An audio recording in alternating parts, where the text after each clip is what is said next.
Bene, siamo in diretta. Siamo in diretta. Buonasera allora, buonasera a tutte, buonasera a tutti. Buonasera la nostra ospite, la nostra nuova ospite Ileana. Benvenuta Ileana. Bentrovati. Come stai Ileana? Bene, Mi fa piacere. siamo da Milano, ce la possiamo fare. Bene, mi fa piacere che tu stia bene. Ileana Montagnini è la vicepresidente della Conferenza Nazionale Volontariato Giustizia, organizzazione nata con lo scopo di rappresentare enti, associazioni, gruppi impegnati quotidianamente in esperienze di volontariato nell'ambito della giustizia in generale e più compiutamente all'interno e all'esterno degli istituti penitenziari, per affrontare ogni tematica che abbia a che vedere con la realtà della reclusione e dell'esclusione sociale, dell'emarginazione. Ileana, come ben sai, nel carcere di Santa Maria Capua Vetere, nei giorni della settimana santa, un comando di oltre un centinaio di poliziotti a viso coperto in tenuta antisommossa, secondo quelle che sono le testimonianze, entrava nell'istituto dando vita a un pestaggio disumano ai danni dei detenuti reclusi nel reparto cosiddetto Nilo. Queste denunce sono state poi poste all'attenzione dell'associazione Antigone da diversi familiari delle persone detenute in quel carcere nelle immediate ore successive al 6 aprile del 2020. La percezione di Antigone era reale, la percezione che quello che veniva raccontato dai familiari avrebbe costituito una grave sospensione delle garanzie del nostro Stato di diritto, una sospensione dello Stato di diritto che aveva condotto all'esercizio incondizionato e brutale della violenza da parte delle forze dell'ordine.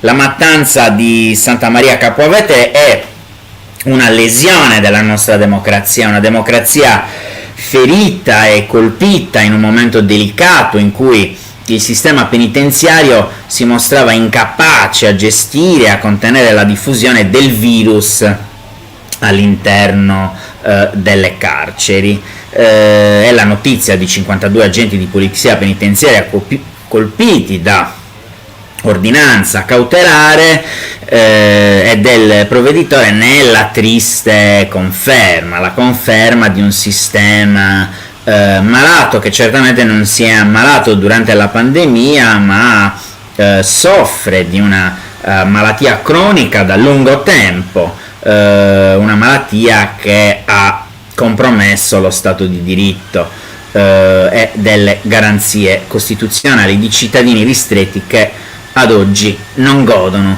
del pieno rispetto dei loro diritti civili e umani. Ileana, la prima questione che vorrei condividere con te è su come si possa fare chiarezza sulle contraddizioni di questo sistema penitenziario. Uno dei nervi scoperti del nostro ordinamento è proprio quello dell'esercizio della forza in contesti di reclusione, di ristrettezza. Come Conferenza Nazionale Volontariato Giustizia avete scritto nell'ultimo comunicato stampa, nella vostra ultima nota stampa, che le immagini che tutti noi abbiamo potuto vedere non lasciano scampo.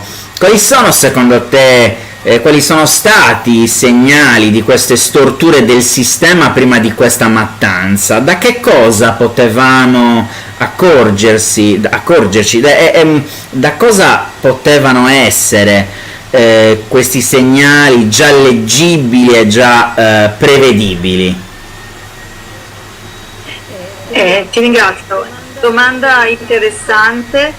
Chiudi il tuo microfono, grazie, così non mi sento d'eco. È una domanda interessante, è un po' come se fossero stati violati dei patti antichi che noi abbiamo stretto, anche chi non era ancora nato, nel 75 col legislatore, quando dopo l'immenso lavoro delle madri e dei padri costituenti e dopo la riforma dell'ordinamento penitenziario e a seguito di tutte le leggi di quel vivissimo decennio, è come se noi avessimo stretto una serie di patti con lo Stato, impegnandoci come società civile a far parte della rieducazione attiva prevista dalla nostra Costituzione e ignorata dagli ordinamenti, dalle leggi penitenziarie di fatto fino appunto al 75. Ci siamo impegnati in questo patto che però sanciva una vigilanza attiva che abbiamo avuto ma che a un certo punto abbiamo perso lasciando che il carcere si isolasse, diventasse di nuovo un'istituzione piuttosto totale, dove operatori e soprattutto volontari vivessero il loro ruolo in maniera più da ospiti che da partecipanti attivi. E allora abbiamo cominciato a vedere degli sfilacciamenti, quindi degli strappi. In tema di giustizia lo strappo è qualcosa che si addice particolarmente ad alcune descrizioni. Lo strappo della legalità significa che il tessuto si tira, inizia a mostrare la trama e dei buchi. Ecco, negli ultimi anni, ormai nell'ultimo ventennio, abbiamo vigilato forse poco su una serie di leggi che avevano un sapore carcerogeno, così come abbiamo notato che l'amministrazione della violenza che abbiamo delegato allo Stato per forza, solo la cosa pubblica può amministrare la violenza, dove intendo per amministrare la violenza limitare la libertà dell'uomo, che è di per sé violenza inaudita nel momento in cui non posso esercitare il mio essere umano, sono meno umana. Abbiamo delegato alla cosa pubblica, dobbiamo ancora di più stare attenti a che questa delega non diventi mancanza di vigilanza. Quello che ci ha colpito molto, che è necessario, se vi ricordate bene, in quei giorni molti istituti di pena in Italia sobbollivano perché tra le prime restrizioni pandemiche c'è stato quella dell'impedimento all'accesso dei familiari dei colloqui. Questa cosa era facilmente prevedibile nella sua gravità, che cosa avrebbe scatenato. Ora, a noi colpisce molto che là dove c'è stato dialogo, interlocuzione e un certo contenimento, si è potuti procedere a nuovi capitoli e a inventarsi creativamente delle nuove soluzioni. Là dove questo dialogo è mancato, la violenza si è scatenata da parte dei ristretti, qui è successa una cosa grave. Lo Stato non ha soltanto amministrato una forma di coercizione, contenimento della violenza, ma una forma che a noi non sembra altro che vendetta. I fatti sono accaduti nei giorni successivi. Questo significa che una forza pubblica non ha saputo mettere a tacere la rabbia, la rivendicazione, ma l'ha agita. Questo è un dettaglio che magari è passato un po' inosservato nella veemenza di tanti comunicati legittimi, però è importante sottolineare, non facciamo finta di fare gli ipocriti. Si sono verificati fatti di violenza. Noi volontari operatori lo sappiamo molto bene che la violenza è esercitata, quindi non facciamo finta di stupirci. Quello che ci preoccupa molto come conferenza è un uso legittimato di qualcosa che va al di là del contenimento e della coercizione. Questo credo che sia stato anche il motivo della visita della ministra e del premier nell'istituto. Lo Stato ha dovuto farsi risentire come presenza garantente la Costituzione, di garanzia, perché lì è mancata una garanzia, quella sigillo forte, pubblico, che dice io sono garante di ogni mio cittadino residente, domiciliante o ristretto. E questa è una cosa che noi come cittadini legittimamente pretendiamo, una presenza che garantisca. E qui è proprio mancata.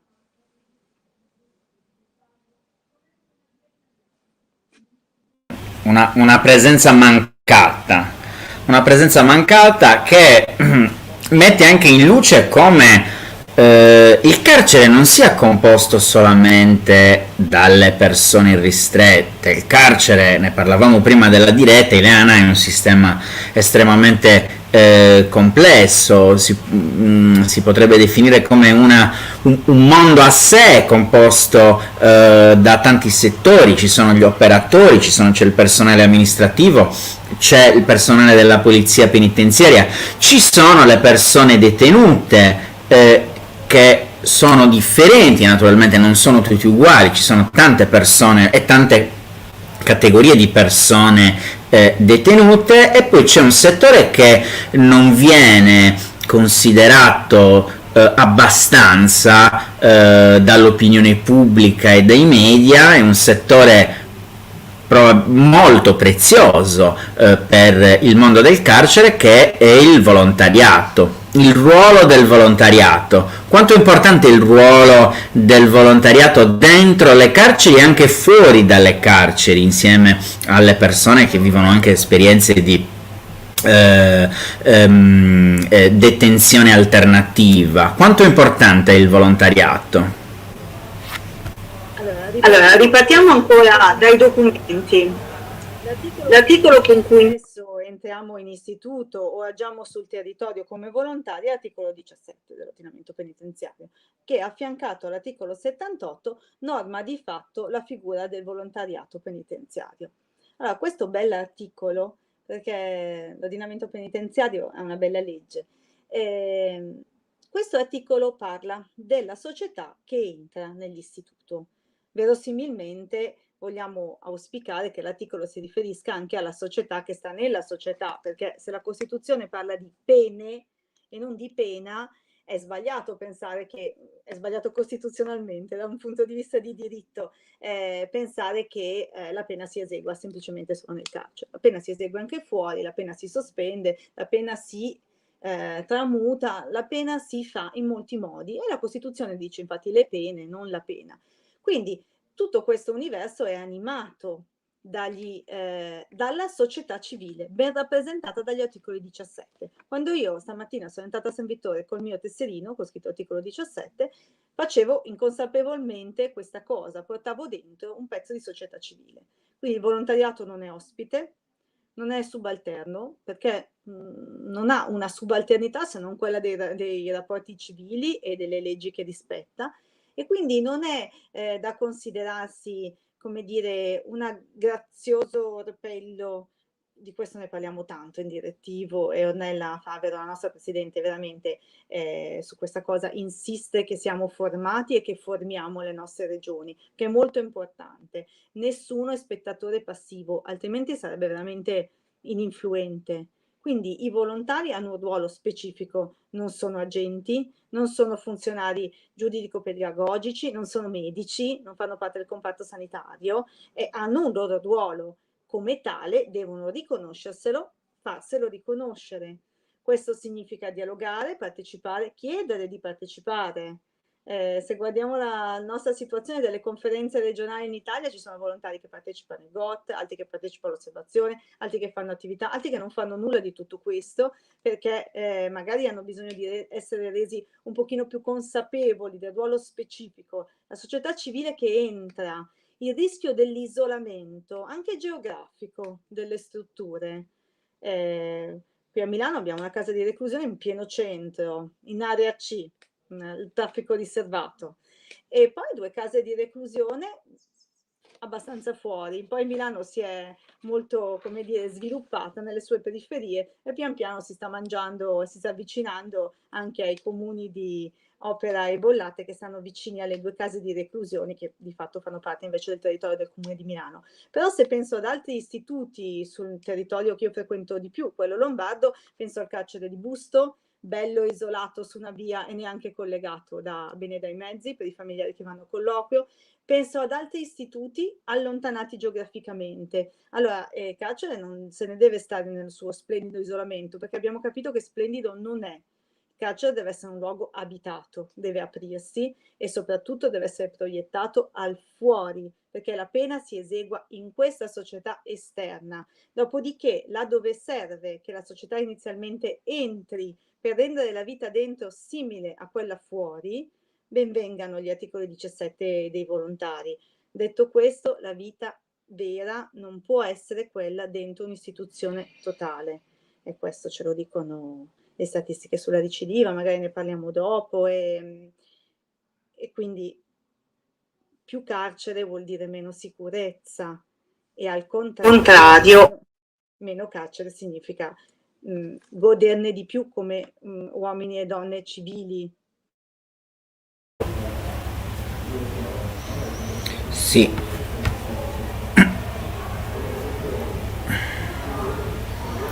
Il governo non ha intenzione di dimenticare. Le proposte della ministra Cartabia rappresentano un primo passo che appoggio con convinzione. Non può esserci giustizia dove c'è abuso e non può esserci rieducazione dove c'è sopruso. E così il Presidente del Consiglio, Mario Draghi, all'uscita dal carcere di Santa Maria Capua Vetere, dove ha incontrato le detenute e i detenuti insieme alla Guardia Sigilli Marta Cartabia. Una riflessione sull'attenzione ai temi della giustizia di questo nuovo governo, Ileana, è solo una mia impressione o siamo di fronte a un cambiamento graduale ma visibile non solo nei media, anche nei linguaggi della politica? Non era mai successo che un Presidente del Consiglio visitasse un carcere insieme al Ministro della Giustizia e dichiarasse addirittura l'attuazione di misure urgenti per il rispetto dell'articolo 27 della Costituzione, che ha citato Mario Draghi all'uscita del carcere, e riforme all'indomani tra l'altro della condanna del 2013 della Corte europea per i diritti dell'uomo. Roberto, non è solo una tua impressione, è un'impressione di tutti, che questa ministra, che abbiamo avuto la fortuna come Conferenza Nazionale di incontrare, sia particolarmente sensibile a dei temi che a noi sembrano veramente importanti. Io ho cercato di fare una scaletta della corpose indici della riforma che verrà proposta, che è stata proposta già in parte, che verrà proposta, ed è veramente un territorio vasto ma anche innovativo, cioè si parte dal tutto il reset della durata delle indagini preliminari, si arriva al contingentamento dell'obbligatorietà dell'azione penale, però si passa fortemente per questi temi su un capitolo grande di sanzioni e riti alternativi, citati per primi, tra l'altro, sul corpo del contingentamento dell'obbligatorietà. Si rientra a un certo punto in un tema già sentito sulle indagini e processi, ma introducendo una novità sostanziale, perché uno degli emendamenti voluto da Marta Cartabia disciplina in modo decisamente organico la giustizia riparativa, adempiendo di fatto a una direttiva europea che risale al 2012 e citando esplicitamente l'interesse della vittima e dell'autore di reato. Questa è veramente una novità, perché vederla scritta nelle raccomandazioni europee è una cosa a cui siamo abbastanza abituati, abbastanza dico. Vederla scritta come emendamento a un DDL è veramente una novità, ed è una novità che fa davvero piacere. Ecco, vedere che lei è stata accompagnata da Mario Draghi è stato un altro elemento significativo. Detto questo, non ci si ferma lì, quello che auspichiamo siano che i lavori inizino veramente con... Noi sappiamo che la squadra di lavoro è multicomposta e che sta lavorando, deve assolutamente andare avanti. Adesso in conferenza sono io che dico sempre questa frase, non so se è proprio condivisa da tutto il direttivo, però io dico sempre: mi preparo un nuovo 75, perché spero che sia così, una riforma decisamente rifondante. Ecco, poi dopodiché mi potrete dire il DDL non passerà alle Camere così com'è, io non sono una tecnica, e quindi mi piace proprio pensare che invece che invece la riforma ci sia e che ci porti del cambiamento. È anche il mio auspicio, Ileana, a proposito di riforme rifondanti. Mi viene in mente che a inizio giugno il Partito Radicale e la Lega di Matteo Salvini hanno depositato in Corte di Cassazione 6 quesiti referendari che riguardano il settore della giustizia e hanno anche iniziato la raccolta delle firme. Ascoltavo proprio stamattina Radio Radicale che ospitava l'appoggio ai 6 quesiti referendari da parte di un arco estremamente vasto ed eterogeneo di intellettuali, persone del mondo della cultura, persone del mondo della giustizia e della politica in maniera assolutamente interdipendente extradipendente dalle varie coalizioni. Tu cosa ne pensi del referendum del Partito Radicale e della Lega, di questi 6 quesiti referendari? Non so tantissimo rispondere, lo ammetto subito.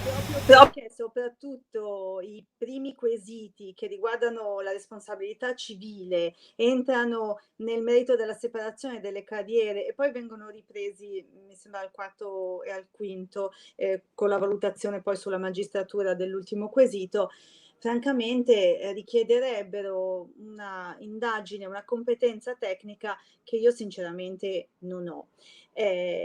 Forse potrei esprimermi come conferenza un po' di più rispetto alla custodia cautelare, il terzo quesito, che tutto sommato non mi sembra neanche tanto scandaloso, e forse ne abbiamo anche parlato come conferenze. Quello che sinceramente mi sento di dire, proprio perché è un parere più, come dire, da operatrice e da volontaria, ribadisco, non sono una tecnica, è che mettersi a raccogliere delle firme, dei quesiti referendari adesso, alle soglie di quella che si sapeva essere un lavoro immane rispetto alla riforma, ecco, è questo che mi lascia francamente perplessa. Forse non è il momento, bisogna lasciare che il gruppo ben preparato faccia il suo lavoro, aspettiamo la riforma, la sua applicazione e valutiamo poi se all'interno è necessario aggiungere quesiti tecnici come appunto quelli riferiti alla carriera, così. Certo, vedere un referendum presentato e sostenuto da 2 forze che ci sembrano così diverse sembra francamente stridente. È vero però che il referendum è l'arma democratica per eccellenza. Mi chiedo quanti di noi, io faccio fatica a entrare nel dettaglio tecnico, dovrei prepararmi prima di rispondere a un referendum così, dovrei prepararmi in maniera, come dire, asettica, da studio, da cose che non faccio dai tempi dell'università, e sarei francamente in grave difficoltà. In questo momento mi sento, forse ingenuamente, ma non lo so, di lasciar mano a questa squadra della ministra Cartabia che veramente mi sembra ben preparata e competente. Ecco, credo che non sia la risposta alla tua domanda, però è il modo che ho di rispondere. Molto sinceramente. No, ma io intanto non immaginavo per il tuo ruolo e per il ruolo della conferenza una risposta secca e netta sul referendum portato avanti da Lega, da Radicali e Lega, anzi non da Radicali e Lega, dal Partito Radicale e dalla Lega, non confondiamo le organizzazioni. Però mi piaceva l'idea comunque di porti questo quesito e di sapere che cosa ne pensavi, perché insomma penso che sia comunque una materia che interessi tutti coloro che sono in qualche modo all'interno del mondo della giustizia e del carcere. Penso insomma che davvero ci siano molte posizioni che pensano, come pensi tu, che non fosse opportuno presentarlo, e altre posizioni che pensano invece che possa essere, come dire, uno stimolo in più per migliorare il lavoro che già si sta facendo. Si è concluso lo scorso fine settimana a Firenze il congresso di Magistratura Democratica a proposito di giudici. Il congresso si è svolto all'indomani dell'approvazione da parte del Consiglio dei Ministri della riforma della giustizia penale, fortemente voluta dalla Guardia Sigilli Marta Cartabia. Fra gli aspetti di maggiore interesse per le toghe di Magistratura Democratica ci sono le proposte relative all'esecuzione della pena e al carcere, che per la ministra dovrà tornare ad essere l'extrema ratio. Ripeto, c'è mancato un ministro della giustizia in questi anni che sosteneva una cosa del genere. Le misure alternative date già dal giudice della cognizione invece che al magistrato della sorveglianza, eliminando molti passaggi, accorciando i tempi della decisione. Poi la giustizia riparativa, il percorso di riconciliazione sempre su base volontaria tra la vittima e il reo. La riforma Cartabia però, per poter funzionare correttamente, necessita per Magistratura Democratica di un provvedimento, l'amnistia. Tu cosa pensi dei provvedimenti di indulto e di amnistia, Ileana? Allora, porto proprio la parola della Conferenza Nazionale Volontariato Giustizia, perché su questo siamo più volte confrontati.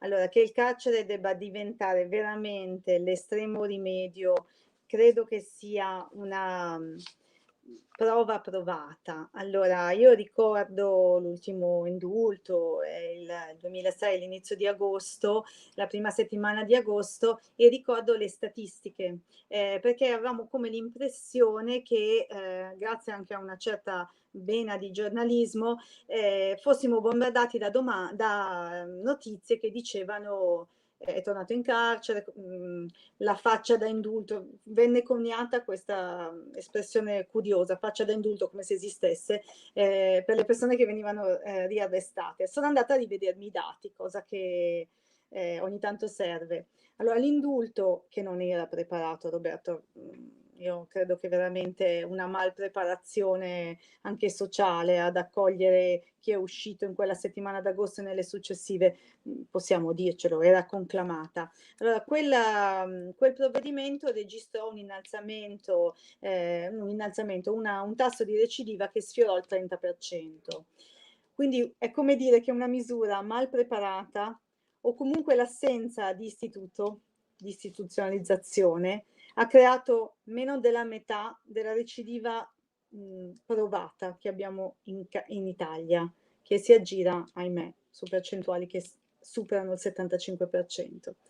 E allora la domanda che mi faccio è proprio questa: se questa forma di istituzione, che risponde tanto alla fame delle nostre pance, sembra che accontenti tutti la soluzione dell'istituzionalizzazione, funziona così poco, genera così tanta insicurezza, genera uno sgretolamento economico e un sperpero di denaro tale e non funziona, perché anche una misura preparata male o non preparata abbatte la recidiva della metà.